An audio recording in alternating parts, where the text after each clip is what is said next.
भगवान की प्रेरणा हुई, गुरु महाराज की आदेश थी कि पाश्चात्य देश में कुछ अंग्रेजी कभी गुरु भाई का ऊपर ये आदेश थी। बाकी जब देखा कि इधर में ही सब व्यस्त हो गए, उधर कोई ज्ञान है, तब थोड़ा सोचा कि भला मैं ही बुढ़ापे में थोड़ा चेष्टा करूं। उस समय हमारा 70 वर्ष उम्र था, 1965। तो उधर गया न्यूयॉर्क में, और जहाज में बैठ बैठ के सोच रहा था जो भगवान इधर क्यों भेजा। मैं तो जब इनको वैष्णव सदाचार का विषय बोलूंगा, उसी समय ये लोग कहेंगे महाराज आप इधर से चले जाइए, क्योंकि सदाचार बिना तो वैष्णव होता नहीं। यद्यपि भगवान कहा है अपीते सुदूराचार, इसका लक्ष्य है कि सदाचार जरूर होना चाहिए वैष्णव के लिए। सर्वै गुणै तत्व समासते सुरा, वैष्णव का सब देवता का गुण होना चाहिए। भगवत भक्त का यही लक्षण है। तो सदाचार पालन श्रील विश्वनाथ चक्रवर्ती ठाकुर एक जगह बताए हैं कि और सदाचारी वैष्णव को वैष्णव है इस हिसाब से उनको दंडवत करना जरूरी है, बाकी उनसे ज्यादा मिलना जुलना नहीं, ये मना किया। तो सदाचार वैष्णव के लिए बहुत ही जरूरी है। तो हमारा हृदय में तो यही था जो पहले तो इनको यही बात बताया जाएगा जो आप लोग सदाचारी होइए। 4 प्रकार के जो पाप है इसको छोड़ दीजिए, क्योंकि भगवान कहते हैं कि जस्या अंतगतंग पापम जीसाम अंतगतंग पाप जनानाम पुण्य कर्म ते दंड महानिर्मुक्त भजन्ति मां दिरव्रत।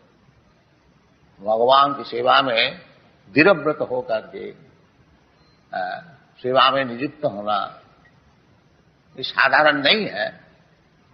जीसाम अंतगतंग पापम, जो पाप कार्य से बिल्कुल निवृत्त हो गया, उसके लिए भगवत सेवा संभव है। और नहीं तो ये भी समझना चाहिए कि जो भगवत सेवा में नियुक्त है वो सदाचारी है, वही एकमात्र सदाचारी। अगर यद्यपि बाहरी कुछ अभ्यास से सुदूराचार मालूम भी होता है, भगवान उनके लिए कहते हैं उपीते सुदूराचार भजते माम अनन्य। तो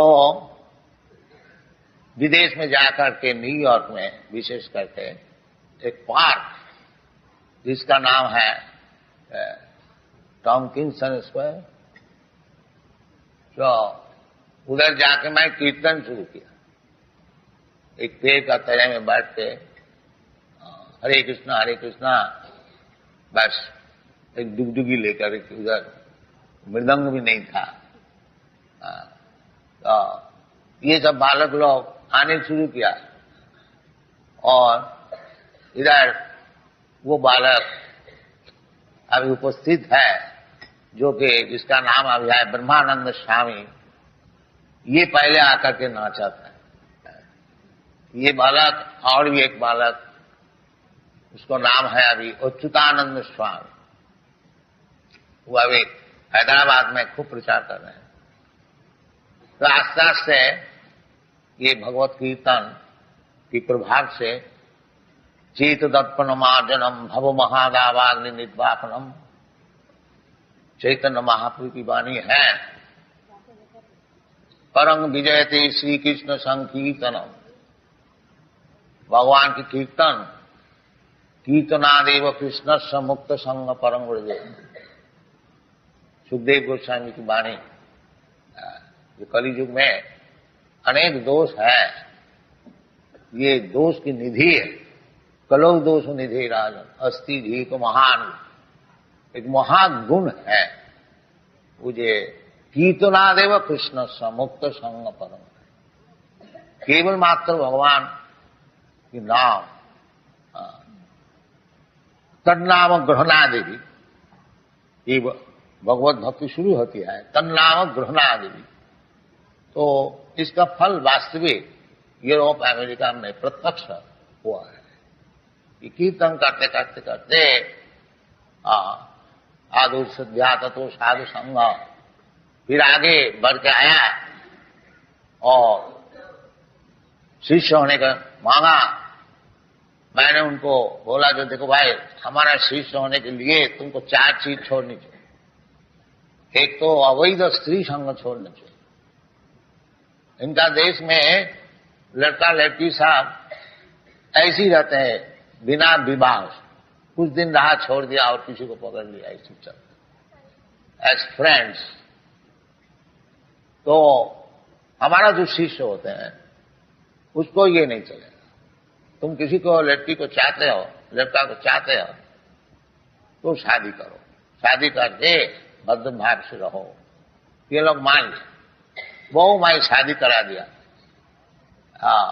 उनको सब बच्चे जो हुए हैं उनको लिए स्कूल खोल दिया, गुरुकुल। तो एक जेनरेशन चेंज हो रहा है, वैष्णव जेनरेशन। ये टूटने वाला नहीं है। हम तो वयोवृद्ध हुआ, अभी 78 वर्ष है, हो सकता है कभी भी चला जाऊंगा। बाकी हमारा विश्वास है ये लोग चलाएंगे मूवमेंट, ये उधर नष्ट होने वाला नहीं है।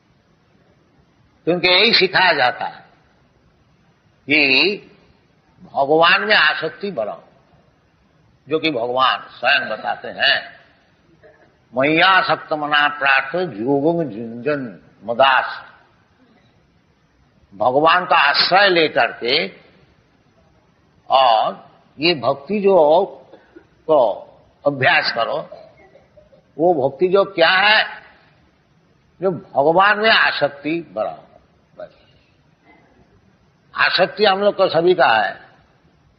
किसी का घर में है, किसी का दौलत में है, किसी का देश में है, किसी का बाल बच्चे में है, और किसी का कुछ नहीं है तो कम से कम पाश्चात्य देश में खूब देखा जाता है कि किसका कुछ है नहीं फैमिली, तो वो कुत्ता पालता है, बिल्ली पालता है। तो कुत्ता में आसक्ति, तो आसक्ति तो जरूर हमारा है। ये आसक्ति फिरा करके भगवान में ही लगाना चाहिए और कुछ नहीं। यही भगवत भक्ति। मनमना भव मद भक्त मद